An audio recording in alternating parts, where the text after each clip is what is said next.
Mansion Heist, which is a Metroidvania action platformer. I'm Chris Charnecki. I'm Candice Tran. And I'm Amin Nax. So for our game Mansion Heist, you will be, as a player, you'll be playing as our main character, Fox. His name is Fox, and you will be breaking into the mansion, which is owned by our antagonist, Wesley Wieselman. That little guy right there. Looks pretty grumpy, but okay. At the very end, you will be navigating throughout the castle, go into different rooms. You'll find kitchen, foyer, basically anything that Mansion really has. But and then you will get to the vault eventually and reclaim the stolen treasure from the evil Weasel. So at the very beginning of the game, we would like to start out with developing a color scheme because, in my opinion, it's very important. It basically sets up the whole foundation of the game. So we started out with this, where we uses a really dark background color. It looks black, but it's not actually black because actually black is boring. And also, like it's kind of like understated because the fox will be breaking into the mansion during the night. And then after a little bit of adjustment, we have come to this current color palette where it's still pretty understated, but that way the character will pop a little more.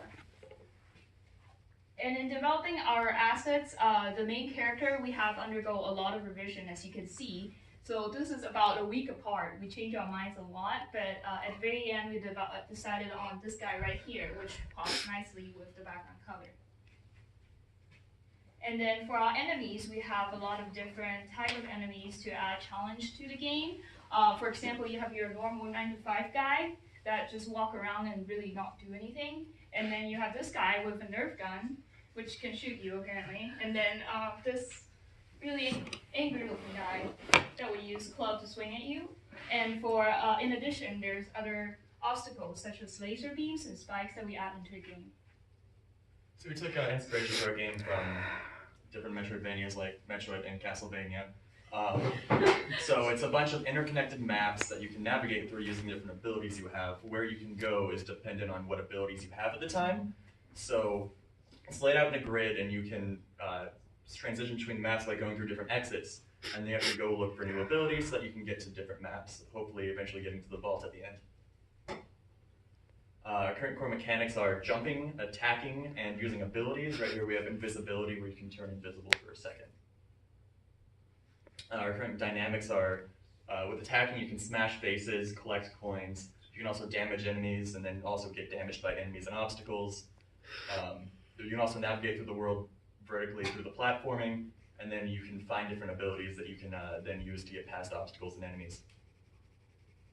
So our current aesthetics are discovery for the exploration of the game, how you find out where you're supposed to go, sport for different challenges that are based on getting past obstacles or enemies, fantasy for the storytelling, and we also have inject humor in there. So for instance, our save points are literal restrooms.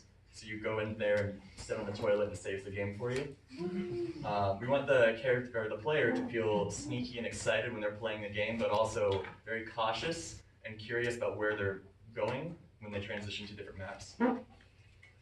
So we're using Trello right now for project organization, GitHub for version control. We're using Photoshop and GIMP to edit assets. We're using GroupMe for communication, and we're using Tiled as a visual editor. So some of our technical challenges, just like everyone else, it's figuring out the performance issues and limitations of Phaser. Also, we had a lot of issues at the beginning with like trying to integrate between GIMP and Photoshop and all the different softwares we used. We had to learn all the frameworks and figure out how to connect everything. Our non-technical challenges, as everyone else, we're students in many classes, and we had to work around midterms, work around coursework, and try to get everything done as needed. What's going well, our tile map integration and art and animations is all up to speed. We're getting to our final point with the storyline, where now that we have our cutscenes, you can really feel like you're integrated in the story rather than having like a background story that your game lightly follows. So our gratifying moments were when you guys get play tested and we got all that great feedback. Every time we get our functions that we struggle with to work, and once we successfully integrated a tile map compiler, it really increased the capabilities we had with development. What could have gone better? Originally, Candace and I had different art styles, so I was making background elements on Pistol and she was drawing everything. So I converted everything to a drawn aspect so that it didn't conflict anymore. We also started out the game with a really large game and realized that we needed to focus from the beginning and see where we could expand to, rather than start from the big scope. And also, while we were coding, we needed to comment more so that when one or the other of us looked at the code, we would know what we were doing and be able to continue rather than trying to figure out what the code does itself.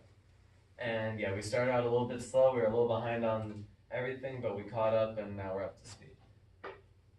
Lessons learned, coordination is key and we needed to communicate. At the beginning it was a little rough, but now we've got it down.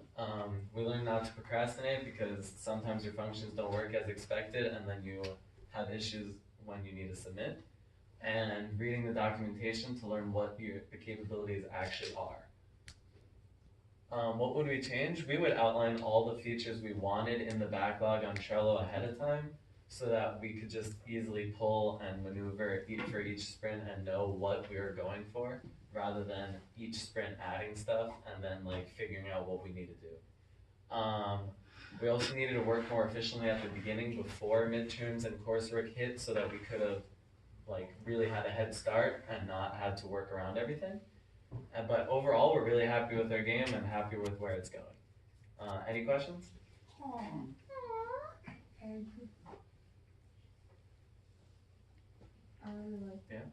Were you inspired by Zootopia or Fantastic Mr. Fox? I have those. Actually, I have not. I actually did not use those as like inspiration. I kind of just sketches out whatever I think a fox would look like. It's definitely an inspiration from like Sly Cooper. Yeah, like that. Yeah. So for saving your game, do you guys have like a save file? Yeah, so it saves to local storage, so you can when you die it will just reload you back to the last save point. Any other questions? Alright, so did you see how nice that building bullets thing was on the first slide? Yeah, we noticed it was really nice to look at. It was really nice, and how it was like they made the presentation and you went along and built it along the way, and you felt like you're following along and all that. I know it's technically a challenge, but I think maybe you all could arise to that challenge. You had one slide that had one bullet point on it, and enemy variety. yeah, that one, yeah. So bad form. So if you have one bullet point, then don't do any bullet points. Just not necessary. Sort of like a one line on an outline, by itself, and it doesn't. It's not aesthetically pleasing. And why do you have Nerf? You have like this combination of a Nerf gun, and everything else is super serious. You don't know the club is not like an actual club. It could be one of those blow up club. We want to keep that E rating. Yeah. I, for one, will love the Nerf gun. I've never I love the Nerf gun. I'm just wondering whether why the Nerf gun sort of idea didn't perpetuate throughout the design. Every once in a while we integrated like comic relief kind of stuff. So Okay, like we have the Nerf. It's just one part of the comic relief looking. Yes. Not the enemy bad looking. Okay. Yeah. All right. Cool. Thanks.